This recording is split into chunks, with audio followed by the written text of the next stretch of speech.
While the likes of Kiss, Alice Cooper and Aerosmith were glamming and hamming it up in America, Angus Young was strutting his stuff in school uniform as the lead guitarist of Australia's most successful rock export, AC/DC. My sister, she came up with the idea, and you know, she thought it was a good thing, because when I used to come home from school, you know, I would run in my room and you know, and I'd be practicing on my guitar, and she always thought it looked very cute.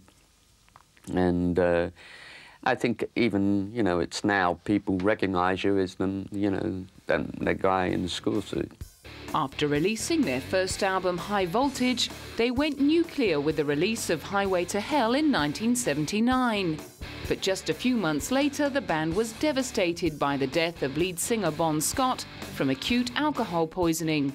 I think probably the hardest was when Bon Scott, I think that was died. I think that was probably the hardest thing, because we didn't know whether we would continue as a band. They made the tough call to draft in English singer Brian Johnson, who fronted their best-selling album Back in Black. 200 million album sales later, he's still with the Thunder from Down Under and approaches every live gig like it's his first.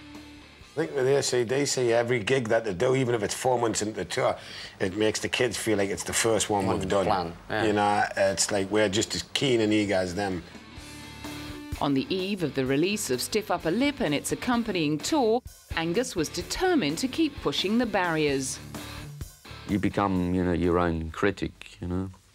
You know, I always like things that, you know, you can tap your foot to, and that's, you know, you've got to have that, you know, you've got to have that ingredient. You've got to have, you know, tracks, I think, that, you know, instantly grab you, and it's got to sound like AC/DC, and, you know, for the people who know you as AC/DC, you want them to be able to say, oh, that's AC/DC and no one else, you know.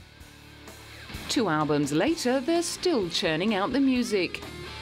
And on the subject of the band's enduring appeal, Brian may or may not have been taking a pop at some of their more flashy American contemporaries. Because of people like you that recognise good rock and roll, you know, and we enjoy playing it. And because, thank God, there's people like you that recognise there's no bull to the music, you know, it's just good time, it's just rock and roll, you know.